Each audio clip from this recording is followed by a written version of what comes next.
ಗುರುಗಳಾದ ಮಾಚಿದೇವರ ಪಾದಗಳಿಗೆ ನಮಸ್ಕರಿಸುತ್ತಾ ಈ ಪ್ರತಿಭಟನೆ ಇಲ್ಲಿ 10 ವರ್ಷ ಹಿಂದೆ ಆಗಬೇಕಾಗಿತ್ತು.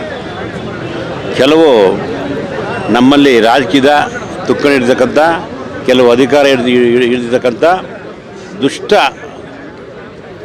ಸಮಾಜದ ಮುಖಂಡರ ನೇತೃತ್ವದಲ್ಲಿ ಆಗಬೇಕಾಗಿತ್ತು. ಆದರೆ ನಮ್ಮ ದುರ್ದೈವ, ನಮ್ಮ ಮಡಿವಾಳರ ದುರ್ದೈವ, ಇವರು ಅಧಿಕಾರ ವಹಿಸ್ಕೊಂಡಿರೋದು ನಮ್ಮ ಮಡಿವಾಳರ ದುರ್ದೈವ ಅನ್ನಿಸ್ತದೆ ನನಗೆ.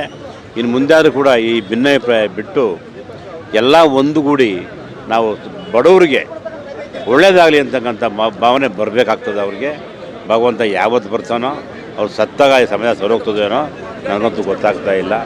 ಆದರೆ ಸರ್ಕಾರದಲ್ಲಿ ನನ್ನೊಂದು ಮನವಿ,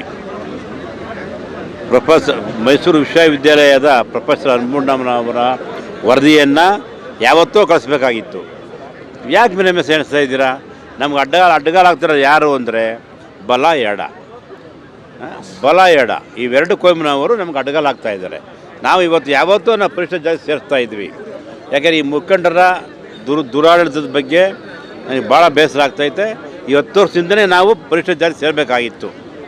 ಇವರು ಇದನ್ನು ಅನ್ಪೂರ್ಣಮ್ಮನ ವರದಿಯನ್ನು ಮುಂದಕ್ಕೆ ಬಿಡದಂಗೆ ಇದನ್ನೇ ಆಧಾರವಾಗಿ ಇಟ್ಕೊಂಡು ಇವ್ರು ಬೆಳೆ ಬೇಯಿಸ್ಕೊತಾ ಇದ್ದಾರೆ.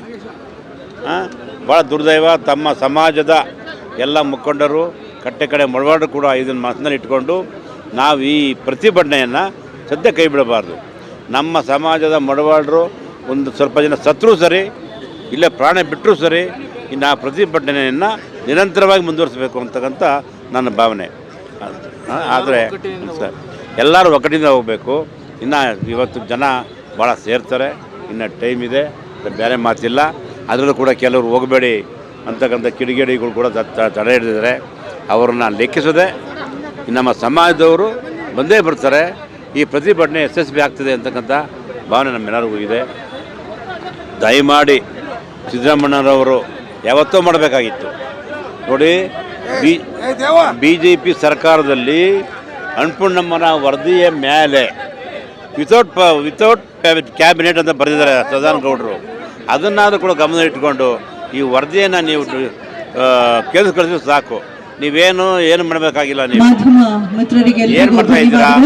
ಈ ಎಡ ಬಲ ಇವರಿಬ್ಬರನ್ನ ಮುಂದೆ ಇಟ್ಕೊಂಡು ಅನ್ಯಾಯ ಮಾಡ್ತಾ ಇದ್ದೀರಾ. ದಯಮಾಡಿ ಸಾಕು. ಇಲ್ಲಿವರೆಗೂ ನಂಗೆ ಮೊನ್ನೆ ಆಗಿರೋದು ನಮ್ಮನ್ನ ಪರಿಷ್ಠ ಜಾತಿ ಸೇರಿಸಿ. ನಾವಿಂದು ಕರ್ನಾಟಕ ರಾಜ್ಯ ಮಡಿವಾಳರ ಕ್ಷೇಮಾಭಿವೃದ್ಧಿ